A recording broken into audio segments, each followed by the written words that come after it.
अस्सलाम वालेकुम नाज़रीन, आप देख रहे हैं पावर शो में हूं लीना शिकरी। नाज़रीन, एक अच्छी खबर पाकिस्तान के लिहाज से वो ये कि पाकिस्तान का नाम ग्रे लिस्ट से फैटफ की हटा दिया गया है। ये बड़ा खुशाइन था और पाकिस्तान ने इसके लिए बड़ी कोशिशें और बड़े एफर्ट्स भी किए। सो ये एक अच्छी खबर और पॉलिटिकल फ्रंट पे पाकिस्तान की सियासत में एक और -1 आज होता हुआ नजर आए। इमरान खान साहब साबिक वज़ीर आज़म पाकिस्तान तहरीक इंसाफ के चेयरमैन, तोशाखाना रेफरेंस में आज उनको डिस्क्वालीफाई, उनको नाअहल करार दिया गया इलेक्शन कमीशन ऑफ पाकिस्तान की जानिब से। और ये 5 रुकनी कमीशन ने यूनानिमस डिसीजन था और 4 आज मेंबर्स मौजूद थे। बहरहाल इमरान खान साहब ने और जो रीजंस बताए गए और जो वो फैसला सामने, फैसले की डिटेल्स जब सामने आई, इमरान खान ने अपने माली असासों से मुतालिक हकाइक छुपाए, हकीकत पर पर्दा डालने के लिए झूठी स्टेटमेंट जमा कराई, false declaration and incorrect statement. Article 63(1)(p के तहत, आइन के आर्टिकल 63(1)(p के तहत उनको नाअहल करार दिया गया है। बड़े सवालात इससे उठ रहे हैं कि नाअहली की मुद्दत क्या होगी, क्या नाअहली 2023 के जनरल इंतखाबात पर भी अप्लाई करेगी, क्या इमरान खान साहब पार्टी के चेयरमैन के ओहदे पर फाइज रहेंगे अब, और इलेक्शन कमीशन ऑफ पाकिस्तान के दायरे इख्तियार पर बड़े सवालात। और जो कि वकील पाकिस्तान तहरीक इंसाफ वो पहले से ही अली जफर साहब भी कह रहे थे कि ये कोर्ट्स डिसाइड करेंगे डिस्क्वालिफिकेशन के हवाले से, ये इलेक्शन कमीशन ऑफ पाकिस्तान का दायरा इख्तियार नहीं है। 19 सितंबर को तोशाखाना रेफरेंस के हवाले से फैसला महफूज किया गया था और आज बहरहाल जब ये सामने आया, इसकी रेपिकेशंस और जो पॉलिटिकली इसके इम्प्लीकेशंस क्या होंगे, लीगल इम्प्लीकेशंस इसके क्या होंगे, क्योंकि पाकिस्तान तहरीक इंसाफ की जानिब से एक रद्द अमल भी सामने आया और रद्द अमल में जिस तरह से कहा जा रहा है कि जी इसको चैलेंज करने का फैसला पाकिस्तान तहरीक इंसाफ ने किया इस्लामाबाद हाई कोर्ट में।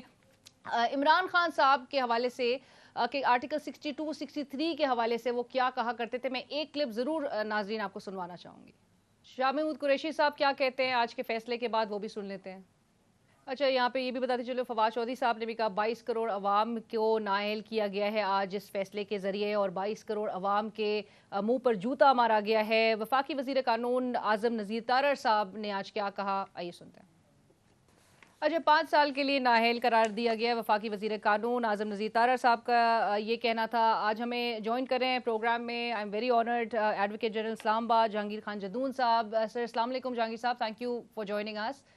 हमारे साथ स्टूडियो में तशरीफ रखते राजा आमिर अब्बास साहब, माहिर कानून हैं, तज्जियाकार। अस्सलाम वालेकुम राजा साहब, थैंक यू फॉर ज्वाइनिंग अस। और सीनियर सहाफ़ी तज्जियाकार ज़मीर हैदर साहब भी हमें ज्वाइन कर चुके हैं। अस्सलाम वालेकुम ज़मीर sahab, thank you for joining अस। आपकी इजाज़त से मैं एडवोकेट जनरल इस्लामाबाद जहांगीर खान जदून साहब से गुफ्तगू का आगाज़ करना चाहूँगी। जहांगीर साहब, ये जो फैसला सामने आया, ऑल्दो के पाकिस्तान तहरीक इंसाफ का कहना यह है कि गैर मुतवक्कर नहीं था ये फैसला और वो पहले से ही एक्सपेक्ट कर रहे थे कि डिस्क्वालिफिकेशन है, और चाहे सब कुछ वो कहते हैं कि जी एफबीआर में भी सारे रिकॉर्ड जो है वो जमा कराए हुए हैं, सो उसको चैलेंज करने का भी उन्होंने फैसला किया है। सर, आपके ख्याल में कैसे ये फैसला आप किस तरह से देखते हैं और इसकी लीगल इम्प्लीकेशंस, क्योंकि अब ये जब ये रुजू करेंगे हाई कोर्ट्स के बाद सुप्रीम कोर्ट में भी, तो आपको लगता है कि ये फैसला ओवरटर्न हो सकता है? बिस्मिल्लाहिर्रहमानिर्रहीम। देखें जी, फैसला बेसिकली इसका थोड़ा सा आपको हिस्टोरिकली बैकग्राउंड देखना पड़ेगा। ये गौर अली खान और 5 एमएनए थे, उन्होंने स्पीकर को अप्रोच किया कि स्पीकर इस रेफरेंस भेजे अंडर आर्टिकल 63। तो स्पीकर ने रेफरेंस भेजा है इलेक्शन कमीशन को। उसके अंदर ये है कि या तो स्पीकर डिसाइड करे कि क्वेश्चन ऑफ डिस्क्वालिफिकेशन नहीं बनता, तो या अगर वो भेजता है, तो अगर वो ओपिनियन फॉर्म करता है कि बनता है, तो विद इन 30 डेज उसको भेजना चाहिए। अगर नहीं भेजता तो ऑटोमेटिकली ये रेफर होगा इलेक्शन कमीशन, वो समझेगा कि ये हमारे पास आ गया। अब इलेक्शन कमीशन ने जो उन्होंने रेफरेंस भेजा है उस पर एक ओपिनियन फॉर्म किया है, और ओपिनियन ये फॉर्म किया है कि जो इन्होंने जो सेक्शन है इलेक्शन एक्ट 137(4), उस पर जो डिक्लेरेशन, एनुअल डिक्लेरेशन होती है वो 1918 की, 1718 की, तो इन्होंने वहाँ पे मिस डिक्लेयर किया है कि जो स्टेटमेंट थी इनकी अकाउंट्स एंड जो इनकी लायबिलिटी थी या बैंक स्टेटमेंट थी, उन्होंने जो इनके तोशाखाना के जो गिफ्ट इन्होंने सेव किए वो वहाँ पे स्टेटमेंट के अंदर शो नहीं किए। ये उन्होंने प्राइमा फेशी, लगता है अब डिटेल फैसला तो नहीं आया, ये होल्ड कर लिया है कि इनका जो है ना वहाँ पे इन्होंने कंसीलमेंट किया या फॉल्स डिक्लेरेशन दी है। अब इसमें ज्यादा जो इसमें जो लॉ के अंदर सेक्शन है, इसमें इलेक्शन एक्ट अप्लाई होता है 2017 का। उसके बाद करप्ट प्रैक्टिस का केस इन पे बनता है कि जी करप्ट प्रैक्टिस में ये जो इन्वॉल्व है, तो वो केस जो है अगर इलेक्शन कमीशन जो भी फैसला नहीं आया 190 के तहत डिस्ट्रिक्ट सेशन जज को रेफर करेगा कि आप इसको ट्रायल करके इसका डिसीजन दें। क्योंकि आप बाद वकील कहते हैं मुझे इलेक्शन कमीशन कोर्ट नहीं है, तो अगर करप्ट प्रैक्टिस केस उन्होंने ओपिनियन फॉर्म कर लिए तो डिस्ट्रिक्ट एंड सेशन जज जाएगा। तो बाकी ये इनके पास रिट रिस्ट्रिक्शन में भी जा सकते हैं, इस्लामाबाद हाई कोर्ट में डेफिनेटली जाएंगे। तो अगर ये वहां से कोई डिसीजन आता है करप्ट ने, तो फिर इसमें ज्यादा चांसेस ये है कि अगर उन्होंने इसको होल्ड कर दिया कि उन्होंने वॉइस डिक्लेरेशन दी है और ये करप्ट में इन्वॉल्व है, तो उसके बाद एक डिक्लेरेशन तो 63 के तहत 5 साल की हो सकती है, जो अभी नहीं हुई है 5 ईयर, मेरे इन माय लीगल ओपिनियन। उसके बाद अगर कोई बंदा ये कहता है जी कि 62 1F में भी फॉल करता है, ये इन्होंने डिक्लेरेशन जो है वो गलत दी है, इन्होंने कोई अमीन और सादक नहीं रहे हैं ये, उसके फिर कॉन्सिक्वेंसेज जो हैं वो बड़े सीरियस होंगे कि वे ये फिर फॉर लाइफ जो है वो डिस्क्वालीफाई हो सकते हैं। राइट मैं राज साहब ये जो मुद्दत के हवाले से भी बड़ा सवाल उठ रहा है जो और कहा जा रहा है कि जी ये 5 साल के लिए आजम नज़ीर तारड़ साहब ने भी कहा कि जी 5 साल के लिए नायल करे गए, क्या ये जनरल इलेक्शंस में और ये 5 ईयर्स के लिए? वैसे मुझे नहीं पता समझ आ रही कि आज़िम नज़ीर तारड़ हमारे दोस्त हैं, वो उन्होंने कौन सी प्रोविज़न ऑफ लॉ को अप्लाई किया है, और ग़ालिबन शायद यही वजह है कि अभी तक फ़ैसला नहीं आ रहा, कि शायद उनको समझ नहीं आ रही होगी कि अब ये 5 साल कहाँ पे डालें हम, क्योंकि 5 साल इलेक्शन कमीशन ऑफ पाकिस्तान तो डाल नहीं सकता। जैसे एडवोकेट जनरल साहब ने कहा कि 5 साल की होती है कि आपको अगर मिनिमम 2 साल से या इससे ऊपर किसी मॉरल टर्पिट्यूड में सज़ा हो, जैसे यूसुफ रज़ा गिलानी की थी, तो उसके बाद आपको 5 ईयर्स डिस्क्वालिफिकेशन होती है। तो there is no such thing as 5 years disqualification. और जो इनकी डिस्क्वालिफिकेशन है दैट ऑल्सो परटेन्स जो मौजूदा असेंबली चल रही थी, जिसमें वो मियाँ वाली 45 है शायद, वहाँ से इलेक्शन जीते थे, उसकी हद तक उन्हें कहा गया है कि आपको हम डिस्क्वालीफाई करते हैं, क्योंकि आपकी ये जो स्टेटमेंट है एज पर द डिसीजन, जो कि डिटेल में अभी हमने नहीं देखा, कि ये जो सी है इसमें कुछ चीज़ें जो सी ज़ाहिर नहीं की गई। अब फैक्चुअल चीज़ें अलहदा हैं कि जी ज़ाहिर की गई हैं। एक बात बड़ी समझने की है कि कौन सी चीज़ें ज़ाहिर नहीं की गई। जो पीटीआई का केस था वो ये था कि जनाब वो जो चीज़ें 2018 या 19 की जो गिफ्ट आइटम्स थे, वो जो हमने लिए तोशाखाना से, हमने वो बेच दी फौरी तौर पे।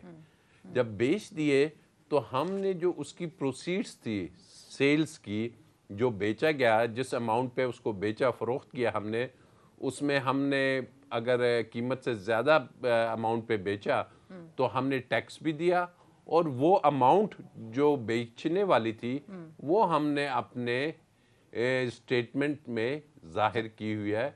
अब ये नहीं लिखा कि जी ये घड़ी से आई है या ये कोई पता नहीं है इस दफ़ा कोई लॉकेट था या नहीं। पहले तो एक वो सैलाब जदगान वाला लॉकेट भी हुआ करता था, वो था, या कोई और इस किस्म के अर्थक्वेक के कोई नहीं, खैर अर्थक्वेक के तो इससे ताल्लुक नहीं था। तो ये वो जो था केस का टोटल जिस पे केस ने डिसाइड होना था कि आया ये चीज़ें शामिल हैं या नहीं। डिस्क्वालिफिकेशन होगी कब? 62(1)(f तो क्लियर है, life time is only from a competent court of law. और वहाँ से अगर जैसे कि इलेक्शन कमीशन ने कोशिश की इस फैसले में कि इसको भेज दिया जाए किसी क्रिमिनल प्रोसीडिंग्स के लिए, जो कि इन्होंने किया भी, डायरेक्ट किया भी है जी, डायरेक्ट किया है अपने फैसले में कि जी क्रिमिनल प्रोसीडिंग्स हो ही जाए। और किस चीज़ की क्रिमिनल प्रोसीडिंग्स? कि जी घड़ी जो बेची थी वो घड़ी क्यों नहीं लिखी कि वो सीको थी, वो कौन सी थी, वो कैसियो थी या वो कोई रोलेक्स थी। इन्होंने तो खाली ये लिख दिया कि जी उसकी प्रोसीड्स जो बेच के पैसे लिख दिए। तो ये वो बेसिकली ये केस था टोटल। तो इस केस में जिसको हम कहते हैं कि कोई करप्शन या ऐसी चीज़ नहीं थी कि कोई पैसा चोरी किया गया है या कोई किकबैक्स हैं या कोई एसेट्स हैं जो नॉन सोर्स। बहुत से जो इलेक्शंस के या नॉमिनेशन पेपर्स होते हैं उसमें जो डिस्क्वालिफिकेशंस आते हैं वो कहते हैं जी आपकी अरबों रुपए की जायदाद थी, आपने वो छुपाने की कोशिश की। तो वो वाला इसमें केस में कहीं भी ताल्लुक नहीं बनता। बिल्कुल ठीक है ज़मीर साहब। ऑलरेडी प्रोटेस्ट जो हैं वो मुल्क भर में नज़र आ रहे हैं, एहतजाजी मुजाहरे किए जा रहे हैं, इस्लामाबाद, ये फैज़ाबाद की तरफ, पाकिस्तान के मुख्तलिफ शहरों में। और इमरान खान साहब अब से कुछ देर में वो कौम को पैगाम भी देंगे। क्या नजर आ रहा है आपको ये जो इंस्टेबिलिटी और जिसको दूर करने के लिए मौजूदा हुकूमत आई थी और इस्तेहकाम पैदा करने के लिए बड़ी कोशिशें की जा रही हैं, ये आपको लग रहा है कि चीजें अभी यहाँ से और फर्दर एग्रेवेट होंगी? माजरत से अलीना, मुझे तो ये लगता है कि ये सब इंडिविजुअल्स की गेम्स हैं। हर कोई जो है वो एक दूसरे के ऊपर ब्लेम गेम है कि तुम चोर हो, वो कहता है तुम चोर हो। आज इमरान खान साहब चोर साबित हो गए, पहले जरदारी खानदान भी चोर साबित हुआ, पहले शरीफ खानदान भी चोर साबित हुआ। इमरान खान साहब का पिछले 26 साल का रिटोरिक और फिर 4.25 साल की जो उनकी हुकूमत थी वो इस चीज़ से बाहर नहीं निकली। और जब से ये आए हैं तो इन्होंने तोशा खाना और पता नहीं क्या क्या चीज़, अब इमरान खान साहब को चोर डिक्लेयर करो। बात यह है कि हर कोई एक दूसरे को जो है वो अपने आप को बचाने के लिए, अपनी पावर को बचाने के लिए, अपनी कुर्सी को बचाने के लिए, या फिर पावर में रहने के लिए, या पावर में आने के लिए, ये सब लगे हुए हैं। और इनको हर एक को अपनी मर्जी का जो है वो एक थानेदार चाहिए, एसएचओ चाहिए। सियासत हमारी होती हुई थानेदार कल्चर पे है, एसएचओ कल्चर पर। आपको अगर आपकी मर्जी का एसएचओ नहीं मिलता, थानेदार नहीं मिलता, तो आप अपने चीफ मिनिस्टर से लड़ पड़ते हो। जो भी एक छोटा सा पॉलिटिशियन भी होता है वो अपने प्राइम मिनिस्टर से जाके लड़ पड़ते हैं, अपने मिनिस्टर से लड़ पड़ते हैं जाके। और लोग जो है उनके इर्द गिर्द वो उनको कहते हैं कि जनाब आया तो पॉसिबल ही नहीं है कि साडा बंदा ना होया तो फिर तो साडे बंदा फायर लग जाएगा। अब यहां से बात शुरू होती है और कहां तक आती है। यूसुफ रजा गिलानी साहब जनाब डिस्क्वालीफाई हो गए, हमारे सामने हुए कंटेम्प्ट ऑफ कोर्ट में। नवाज शरीफ साहब इकामा पे गए और इमरान खान साहब आज करप्शन पर डिस्क्वालीफाई हो गए। प्रोसेस सबका एक जैसा है। तो ये पाकिस्तान तहरीक इंसाफ को 2017 में भी सेलिब्रेट तो नहीं करना चाहिए था, जब ये -1 जो आज ये कर रहे हैं, तो वही मैं वो भी बात पैनामा से शुरू हुई थी, इकामा पे आ गई थी। डिफरेंट प्रोसेस है लेकिन रिजल्ट सेम। मतलब देखिए ना, जिसने जो अचीव करना है वो उनको मिल रहा है। हाँ। अब यही तो सबसे बड़ा डिलेमा है जिस पे मैं आज सोच रहा था कि अब इमरान खान साहब ने भी कह दिया बस निकल पड़ो भाई, आ जाओ। अब तुम लोग अब नहीं निकले तो फिर तुम्हें हकीकी आजादी नहीं मिलेगी। But does this also reflect के जो नेगोशिएशंस की और बैकडोर नेगोशिएशंस की जो बातें हो रही थी वो भी मटेरियलाइज नहीं की? देखें, जब मैं कहता हूं कि ये जिस तरह पहले 2 लोग गए और फिर आज इमरान खान साहब गए, प्रोसेस डिफरेंट था, रिजल्ट सेम था। हाँ। तो इसका मतलब है कि जहां पे आपका जो मामला जो है वो बैकडोर हो या जिस तरह भी, जिस पे इमरान खान साहब कह रहे थे कि क्लैरिटी नहीं है, कुछ समझ नहीं आ रही है, हो भी रहे हैं मुज़ाकरात, नहीं भी हो रहे हैं, तो इसका मतलब है कि वहां से कोई पॉजिटिव रिजल्ट नहीं आया। तो अब देखिए ना, अब पॉजिटिव रिजल्ट तो आज आपको नजर आ गया ना। आप फेटफ में ग्रे लिस्ट से भी बाहर आ गए, जबकि भारत आपको ब्लैक लिस्ट में डालने की कोशिश कर रहा था, आप ग्रे लिस्ट से भी बाहर आ गए। और इसमें आउटगोइंग आर्मी चीफ जिन्होंने कल ही कह दिया कि जी बस मैं तो अब 5 हफ्ते बाद रिटायर होंगे, ऑल्दो कि वॉशिंगटन में भी वही बात कह चुके थे। बड़ी मेहनत की है इसमें, बड़ी कोशिशें की हैं, वो इसको जो है हम बिल्कुल नहीं इग्नोर कर सकते। लेकिन बात यह है कि ये जो है आज की जो खुशखबरी है, जिसको आपने कहा कि खुशखबरी है और एक पॉलिटिकल पार्टी के लिए बुरी खबर थी, तो ये जो खुशखबरी है मुझे लगता है ये भी 8 मार्च के वो जो वोट ऑफ नो कॉन्फिडेंस की कहानी जहां से शुरू हुई थी, हाँ। ये उसी की टेल है। अगर मुझे नहीं मालूम पीटीआई के किसी बंदे ने अभी तक कोई तबसरा किया है कि नहीं किया। So this was part of the larger deal probably. मतलब मैं किसी की एफर्ट्स को डिस्काउंट नहीं कर रहा हूं। Of course everyone has worked for this day कि आपको ग्रे लिस्ट से बाहर निकलना है। इसमें आपको बहुत सी परेशानियों से आप बचेंगे, हाँ। और जो कि चलिए अब इसके क्रेडिट भी, क्योंकि क्रेडिट क्लेम करने के लिए बहुत क्लेमेंट सामने आ जाते हैं। जहांगीर साहब, इलेक्शन कमीशन ऑफ पाकिस्तान के दायरे इख्तियार पे सर बड़े सवाल उठाए जाए थे, और इवन इस केस की इस रेफरेंस की जब समाअत चल रही थी उसकी प्रोसीडिंग्स के दौरान भी कहा गया कि जी इलेक्शन कमीशन ऑफ पाकिस्तान का ये दायरा इख्तियार है ही नहीं कि वो डिस्क्वालीफाई करे। आप इसको कैसे देखते हैं सर, और क्या पार्टी चेयरमैन के ओहदे पे इमरान खान साहब रह सकते हैं? नहीं, देखिए ये सारे जो प्रेसिडेंट ऑलरेडी मौजूद है।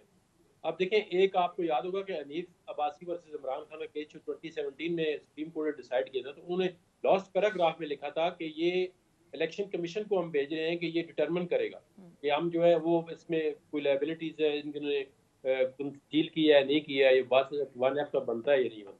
तो अब इलेक्शन कमीशन को एक होता है कि केस खुद इलेक्शन कमीशन के अंदर जनरेट होता है, एक होता है बाई रेफरेंस आता है। तो इसमें भी ऑलरेडी फैसल वाडा का केस जो है सुप्रीम कोर्ट के अंदर है, तो हर केस के अपने फैक्ट और सर्कमस्टांसेस होते हैं। अब उस केस को इस्लामाबाद हाई कोर्ट ने रेफर किया इलेक्शन कमीशन ने, अब ये वाला इमरान खान वाला केस क्यों है, ये स्पीकर ने रेफरेंस भेजा इलेक्शन कमीशन को, तो इलेक्शन कमीशन का कॉन्स्टिट्यूशनली ये मैंडेट है कि कोई रेफरेंस जब उसके पास अंडर द कॉन्स्टिट्यूशन आता है तो उस पर अपनी ओपिनियन फॉर्म करे और उसके अंदर उसने एविडेंस को डिटरमिन करना होता है।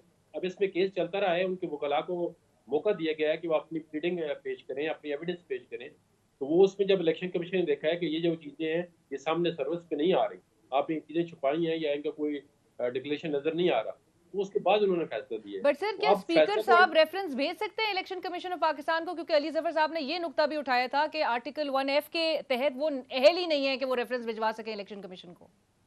नहीं, देखो उन्होंने अपना एक क्वेश्चन, उन्होंने कहा है क्वेश्चन राइज होता है कि इलेक्शन कमीशन डिटरमिन करे, या तो इलेक्शन कमीशन रेफरेंस वापस कर दे कि there is no question of disqualification. जब उन्होंने करप्ट प्रैक्टिस के तहत देखा है कि इसमें क्वेश्चन राइज होता है, वो क्वेश्चन का उन्होंने जवाब दे दिया है कि क्वेश्चन जो था, जो स्पीकर ने रेफरेंस भेजा था वो सही भेजा था, उन्होंने रेफरेंस पे फैसला दिया है और फिर आगे उन्होंने फर्दर प्रोसीडिंग वाइंड अप नहीं की है उन्होंने। ये हो सकता है, अभी डिटेल जजमेंट तो हमने नहीं देखी है, लेकिन प्रोबेबली ये लग रहा है कि हो सकता है ये सेशन जज को भेज दें, या अंडर सेक्शन 192 जो रजिस्ट्रेशन अफसर होता है, जो इलेक्शन कमीशन का होता है नवादा डिस्ट्रिक्ट के अंदर, उसको भी ये भेज सकते हैं समरी ट्रायल के लिए, उसके पास ही पावर होती है। अब ये देखते हैं कि सेशन जज को भेजते हैं या 192 के तहत जो है वो रजिस्ट्रेशन अफसर को भेजते हैं। अगर रजिस्ट्रेशन अफसर को भेजा है तो उसको मजिस्ट्रेटियल पावर है, इलेक्शन कमीशन जो मजिस्ट्रेट के पास पावर होती है, वो समरी ट्रायल कर कह सकता है कि वाकई ये करप्ट प्रैक्टिस है और वो सजा जो है मिनिमम जो 3 इयर्स इम्प्रिजनमेंट है वो दे सकता है। राइट सर, इसी के साथ बाद अगर सजा हो जाती है जी जी जी जी, वो उससे एक बाद अगर सजा हो जाती है तो फिर 2 केस बन जाएंगे। एक तो 63 जो डिस्क्वालिफिकेशन होगी कि ये अपने 5 ईयर जो है डिस्क्वालीफाई है। अगर कोई इनके खिलाफ ये केस दोबारा बनाता है, वो वारंटों में चला जाता है इस्लामाबाद हाई कोर्ट में या किसी कोर्ट में कि जी ये 62(1)(f) के तहत इन्होंने जो स्टेटमेंट दी थी वो डिक्लेरेशन फॉल्स थी, वो झूठी थी, ये सादिक अमीन नहीं रहे हैं, तो फिर वो अलग केस चलेगा, उस पर अलग कोर्ट की वर्डिक्ट आएगी। वो इलेक्शन कमीशन में ये भी डिबेट चल रही है कि इलेक्शन कमीशन कोर्ट है या नहीं है, या अगर कोई रेफरेंस इलेक्शन कमीशन को भेजता है, या मसलन सुप्रीम कोर्ट कहती है इलेक्शन कमीशन को ये फैसला करे, तो फिर तो उसका फैसला जो है वो एक्सेप्ट करते हैं सर लोग। इस तरह इस्लामाबाद हाई कोर्ट ने देखा कि प्रामा फिशाई फैसल वाडा का एफिडेविट है वो हमें फॉल्स लग रहा है, तो ये आर्गूमेंट हो चुका है अभी सुप्रीम कोर्ट के अंदर, उनके पास इसका जवाब कोई नहीं है। उन्होंने कहा जी अब उन्होंने ओपिनियन फॉर्म की है, हम कमीशन भी तो बनाते हैं ना, कमीशन का क्या काम होता है कि यही फाइंडिंग दे और फिर कोर्ट अपना डिसीजन दे देती है। तो अब दोबारा जब वो हाई कोर्ट के अंदर के हाई कोर्ट ने कहा इलेक्शन कमीशन ने फाइंडिंग ठीक दी है, तो अब लेट्स सी, ये लग रहा है कि अब इस केस में ज्यादा आगे जो है लॉ डेवलप होएगा और देखेगा कि इसमें क्या बनता है। राइट सर, मुझे एक ब्रेक का कहा जा रहा है, लेकिन ब्रेक के बाद मैं ऐसी एक हवाला देना चाहूँगी क्योंकि एक 3 बेंच था which was headed by justice Mushir Alam, और उनका जो वर्डिक्ट सामने आया था, this was regarding an appeal that was filed by Punjab assembly member Mohammad Salman sahab, और जो जिनको डिफीट किया था शाह महमूद कुरैशी साहब ने PP 2017 मुल्तान के जनरल इलेक्शंस में लास्ट। और उसमें जो अदालत ने जो वर्डिक्ट सामने आया था वो ये था कि in our view there is no power और jurisdiction inherent in the commission itself in terms of article 218(3) to consider the qualification disqualification of a candidate member whether as an independent standalone issue और as part of an election dispute। एक break शामिल करते हैं, break के बाद हाजिर होंगे।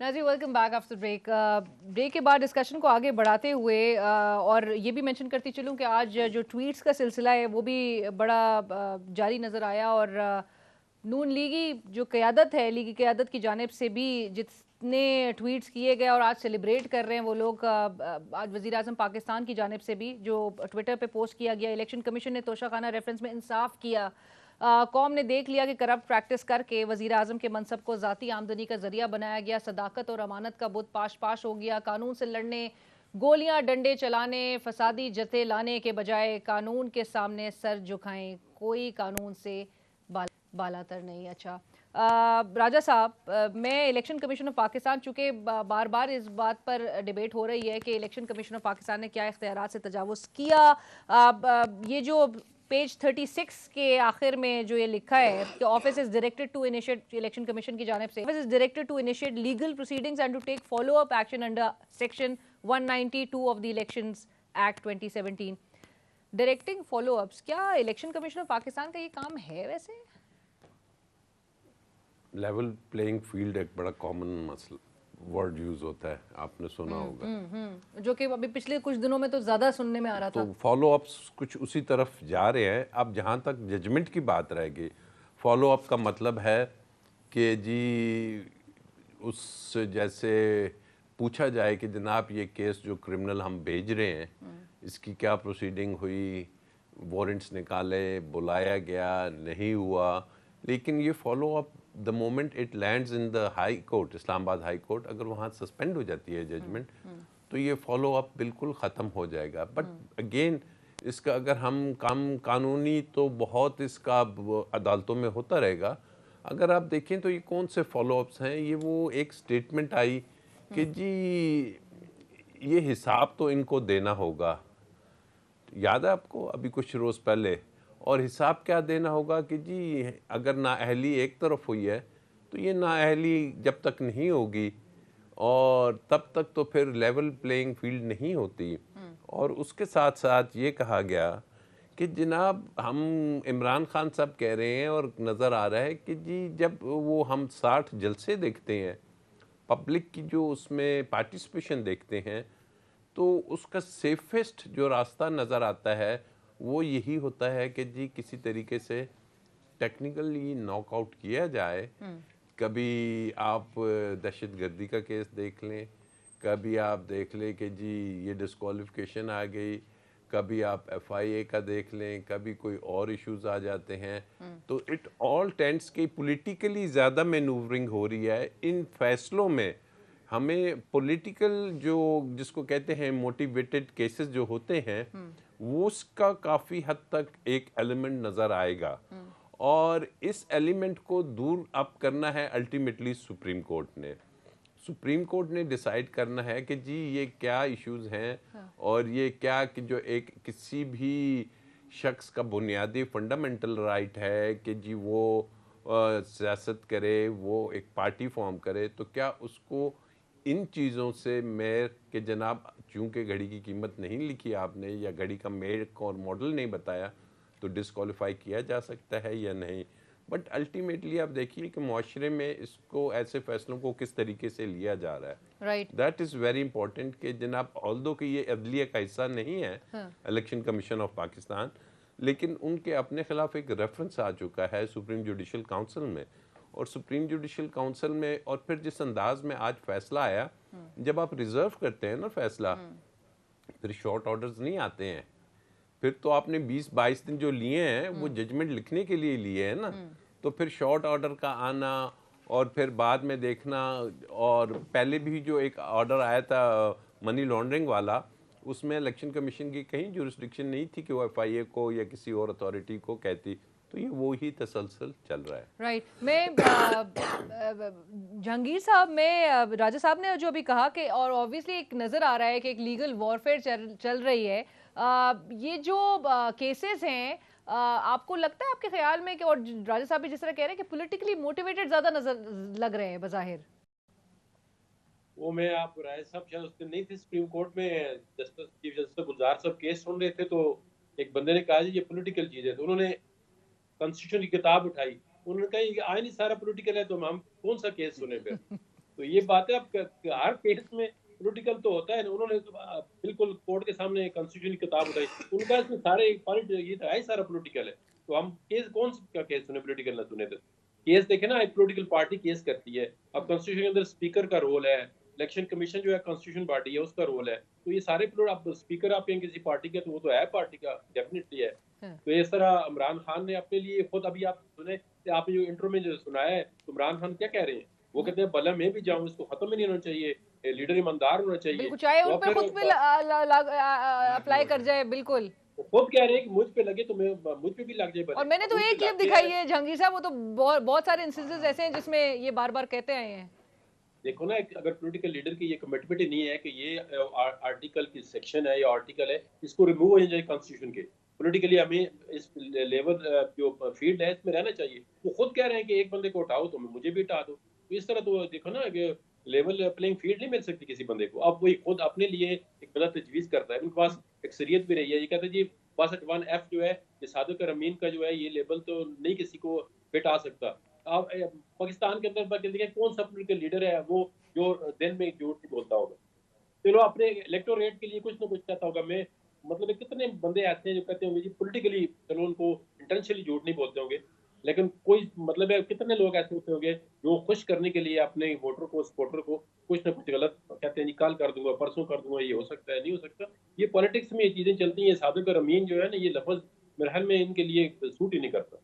कौन सा आजकल पॉलिटिकल लीडर जो है वो उस ऑनेस्टी पे जो है अप्लाई करता है जो नबी पाक सल्लल्लाहु अलैहि वसल्लम नाउज़ुबिल्लाह वहाँ के सादिक और अमीन जिनको जो अहले इस्लाम नहीं थे वो भी कहते हैं अगर मॉडल आपने देखना है सादिक और अमीन का तो नबी पाक सल्लल्लाहु अलैहि वसल्लम को देखें। बिल्कुल। तो इन पे अभी ये तो पॉलिटिशियन के लिए मेरे ख्याल में सादिक और अमीन का लफ्ज जो है इनके लिए यूज नहीं करना चाहिए, क्योंकि ये ऐसा एक दलदल है, इसमें मुश्किल है बचना इससे। राइट, बिल्कुल सही कह रहे हैं। बल्कि ज़मीर साहब ये सवाल ये एक बात मुझे जब इन्हें याद आया ना कि सादिक और अमीन और ये सारा ना, तो नाको ने तो खैर बहुत कुछ देखा हुआ है। वो जो टाइम हमने देखा है तो सादिक और अमीन तो चलें उसको तो रहने ही देते हैं। लेकिन मैं ये देख रहा था अभी पंजाब बार काउंसिल की भी प्रेस रिलीज आ गई है। वो कहते हैं कि जनाब कुछ फैसले ऐसे होते हैं मुल्क में जिनसे नुकसान होता है और वो पॉलिटिकली मोटिवेटेड होते हैं, गलत होते हैं और उससे मतलब अमन व अमान की सूरत हाल ख़राब हो सकती है, तो ऐसे फैसले नहीं होने चाहिए। तो इस वजह से हम कल मुकम्मल हड़ताल पे जा रहे हैं पंजाब बार काउंसिल। ये मैं वही अभी देख रहा था मोबाइल में। तो नहीं, मुझे लेकिन बताएं ना कि लेवल प्लेइंग फील्ड की और जो अभी बात भी हो रही है, एक तो ये बात कि जब आप इक्तदार में होते हैं और इक्तदार से आने के बाद ही वो जो ऑनेस्टी और जो सच बताने का जो एक सिलसिला है हमारे लीडर्स का जो नजर आता है। इमरान खान साहब फ्लोर ऑफ द हाउस बतौर वजीर आजम पाकिस्तान उन्होंने ये बात कही कि जी वो तो क्रिकेट की दुनिया में न्यूट्रल अंपायर मुतारिफ कराने वाले वो थे। तो वो जब इतनी बड़ी मिसाल वो देते हैं तो फिर वो जब इक्तदार से बाहर आते हैं वो कहते हैं कि जी न्यूट्रल कुछ नहीं होता। अब ये हम वैसे बिल्कुल बहुत पुरानी डिबेट में चले ना, जाएंगे। लेकिन एक बात है ना कि आप बाहर दफा भी मैं कह के गया था ना कि भाई आप वो बात है ना कि आप जो ऑनेस्टी से जो बात करते हैं वो आप इक़्तिदार से बाहर आने के बाद करते हैं, अनफॉर्चुनेटली ना। फिर एग्जैक्टली वो जो पहले ये कहते हैं कि जी वो तो 12 मरतबा उनकी इस हवाले से बहुत डिफरेंट स्टेटमेंट्स थी। मैं उनके बिल्कुल एक सामने बैठा हुआ था इस्लामाबाद में, ये 2 महीने भी नहीं हुए। हमारे प्रोड्यूसर जो है असद वो भी वहाँ पे मौजूद थे और इमरान खान साहब ने वहाँ पे कहा था कि मैं अभी भी कहता हूँ कि यू टर्न ले लेना चाहिए जनरल्स को। कि उन्होंने फिर एक वो वॉर का भी बताया कि रशियन वॉर में, और वो देखें अगर वो ना यू टर्न लेते या मुड़ते नहीं डिसीजन देखिए ना अभी वो 62 63 आर्टिकल 62 63 से मुताल्लिक ना, मतलब आप पहले कुछ कहते थे। वो कंटेस्ट इस बात पे कर रहे हैं कि ये उन पे लागू नहीं होता, ये गलत बात है।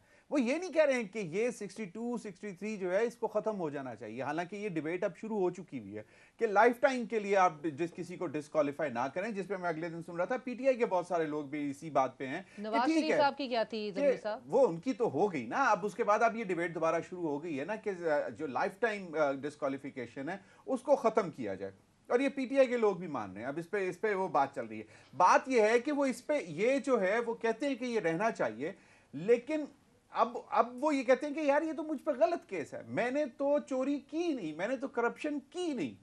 वो ये तो नहीं कहते हैं कि ये 62 63 इसको खत्म करो, ये होना ही नहीं चाहिए। देखिए बात बड़ी सिंपल सी है। एक ब्रेक ले लूं? आप ले लें ब्रेक। एक ब्रेक शामिल करते हैं, ब्रेक के बाद हाजिर होते हैं।